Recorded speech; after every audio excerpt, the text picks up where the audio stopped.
کے ساتھیوں کا مشکور ہوں کہ انہوں نے گاندھی کے غمگساروں کو آج یہاں اس محفل میں بلایا۔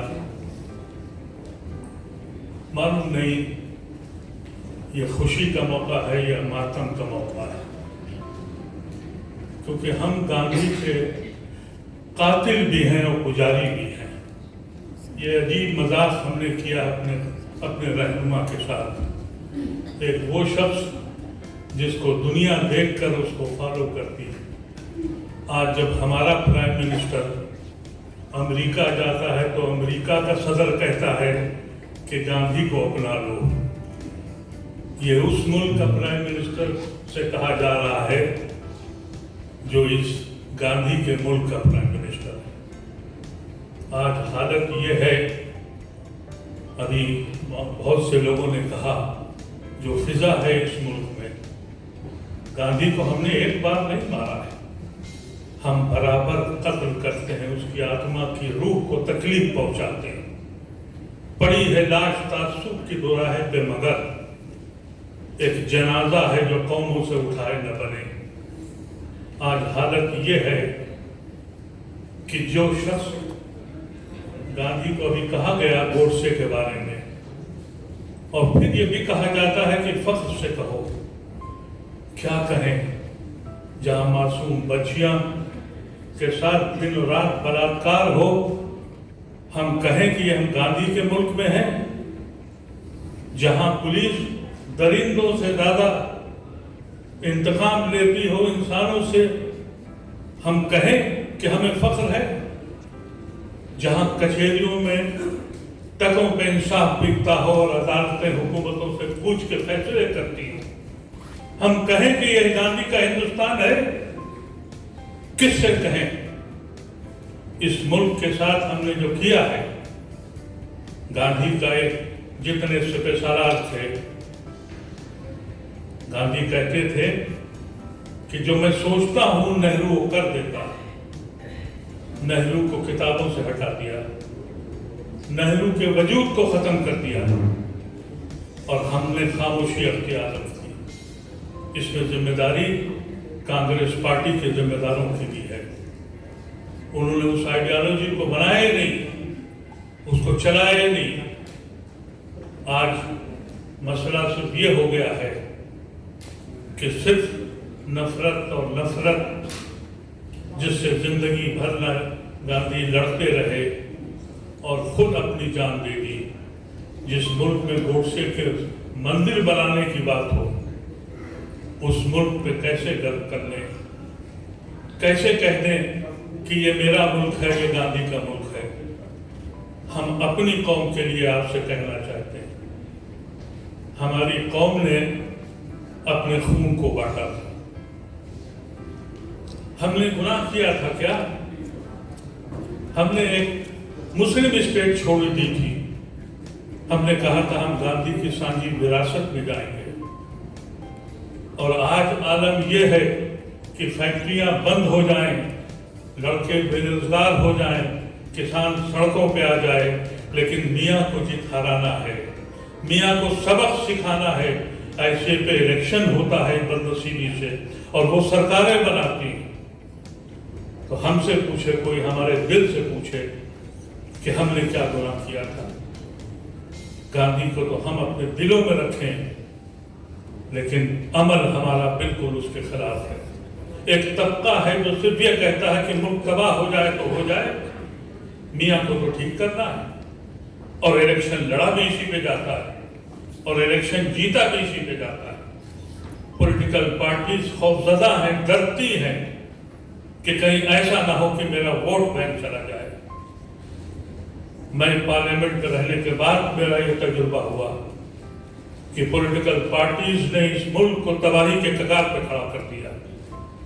یہی وہ لوگ ہیں جو عدل سے ہمیں فریب دے رہے ہیں، کبھی نقابیں ڈال کر، کبھی لبادہ اوڑھ کر۔ وہ حضرات، وہ نوجوان، وہ سوشل میڈیا، وہ ہیومن رائٹس ایکٹیوسٹ، انہی کی طرف سے کچھ امید ہے۔ ریاض اور ان کی ٹیم کو میں مبارکباد دیتا ہوں، ہر سال یہ اسی طرح کے پروگرام کرتے ہیں۔ सद्भावना के मिशन को चलाते हैं। पॉलिटिकल पार्टीज को अपने वजूद की परवाह है, मुल्क की परवाह नहीं है।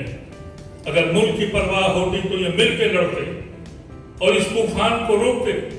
मैं बराबर ये कहता रहा कि ये काली घटाएं उठ रही हैं, होशियार हो जाइए।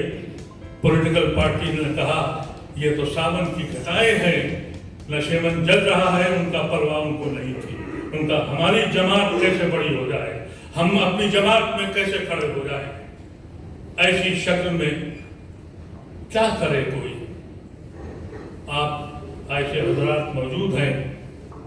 मुश्किल तो ये है कि बहुत से लोग ऐसे हैं जो आज भी साहिल पे बैठ के तूफान का नजारा कर रहे हैं। ये मुल्क कहाँ खड़ा हो गया है। इस मुल्क को बचाना है तो आज अज़्म करिए, वादा करिए। पॉलिटिकल पार्टीज जो अपने को सेकुलर कहती हैं, उन सबको मुत्तहिद होना पड़ेगा और इस तूफान को रोकना पड़ेगा। नहीं तो ये हमारे बच्चे नफरतों की आग में झुलसती हुई लाशें बन जाएंगे। कोई पूछने वाला इस मुल्क को नहीं होगा। मुझसे कहा जाता है, मैंने एक बार IIT दिल्ली में बच्चों से कहा कि यूरोप जाओ, 200 किलोमीटर पर जबान बदल जाती है और मुल्क भी बदल जाता है। जो जबान यूरोप की है वही जबान उस मुल्क है। फ्रांसीसी बोलता है तो फ्रांस है, इटालियन बोलता है तो इटली है, डच बोलता है तो डेनमार्क है, इटालियन बोलता है तो इटली। उनका कल्चर एक है, उनकी तहजीब एक है, उनका मजहब एक है। जबान पे अलग अलग मुल्क बन गए। ये गांधी और नेहरू और गांधी के तसव्वुर का खानसामा था जो नेहरू ने इस पूरे हिंदुस्तान को जोड़ के रखा था, जहाँ न जाने कितनी जबानें बोली जाती हैं, न जाने कितने मजहब हैं, न जाने कितने खाने हैं, फिर भी हम हिंदुस्तान कहते थे। ये चंद दीवाने निकल पड़े हैं जो इसको बंटवारे को तोड़ने में लगे हैं। इसमें जिम्मेदारी सबसे ज्यादा हमारे दो साथी कांग्रेस के बैठे हैं इनकी है। आप लोगों की जिम्मेदारी बनती है। आप लेगेसी हैं गांधी और नेहरू के। नेहरू को किताबों से निकाल दिया, आप खामोश रहे। नेहरू को उस झंडे से निकाल दिया 75 साल के, आप खामोश रहे। लेकिन अगर सिब्बल ने कुछ बोला तो आपने पत्थर चला दिए। ये गांधी की सोच नहीं थी। आपको ये सोचना चाहिए था जब आपने अपनी आइडियोलॉजी को ही छोड़ दिया, गांधी की फिक्र को छोड़ दिया, गांधी के तसव्वुर को छोड़ दिया। बीजेपी के जो लोग हैं वो उनके वोटर ही नहीं हैं, उनके वर्कर भी हैं। मायावती के जो लोग हैं वो उनके वोटर ही नहीं, उनके वर्कर भी हैं। गांधी की पार्टी और नेहरू की पार्टी की यह जिम्मेदारी बनती थी कि वो कैडर भी खड़ा करते, वो उस सोच को बनाते जिसका भी वल्लभ गौरव ने इजहार किया है। हम लोग कहाँ जाएं? हमारे सीने के अंदर नेहरू और गांधी बसते हैं, लेकिन हम अपने ही मुल्क में अजनबी की तरह मुश्तबा रहते हैं। हमारी हालत ये कर दी है कि हम मुश्तबा हैं, हमसे खौफ खाते हैं लोग। पॉलिटिकल पार्टीज कहती हैं कि इनसे दूर रहो, पोलराइजेशन हो जाएगा। तो किससे फरियाद करें? गांधी जो एक ऐसा तस्वुर था, एक शख्सियत नहीं थी, वो एक इनकलाब था, नई दुनिया को एक तस्वुर दिया था उसने। उस तस्वुर को हमने अपने ही मुल्क में डाला। इसलिए मैंने पहले आपसे कहा कि हम गांधी के कातिल भी हैं और पुजारी भी हैं। ये अलमिया है हमारा, किताबों से भी नाम हट रहे हैं। जिस मुल्क में गोडसे के मंदिर बनाए जाएं और कांग्रेस के और गांधी के और नेहरू के मानने वाले खामोश हो रहे हैं, मैं समझता हूँ उनमें लड़ाई की अहमियत और सियासत खत्म हो गई। नौजवान बच्चों से मैं कहना चाहता हूँ और हमारे रियाज और इनकी अंजुमन से कहना चाहता हूँ, आपको अपनी कोशिश जारी रखनी चाहिए। मैं जिंदगी के जिस उम्र में हूँ और आप मेरी बीमारी जानते हैं, میں کڈنی ٹرانسپلانٹ کے بعد میرے لیے بہت دیر بیٹھنا بھی مشکل ہے، عذاب بھی ہے، لیکن کسی طرح سے یہاں تک پہنچا اس لیے کہ آج گاندھی کو یاد کرنے کے لیے کچھ لوگ جمع ہوئے ہیں، کچھ خوشی منانے، کچھ ماتم کرنے۔ میں انہی لوگوں میں سے ہوں جو ماتم بھی کر رہا ہوں اور خوشی بھی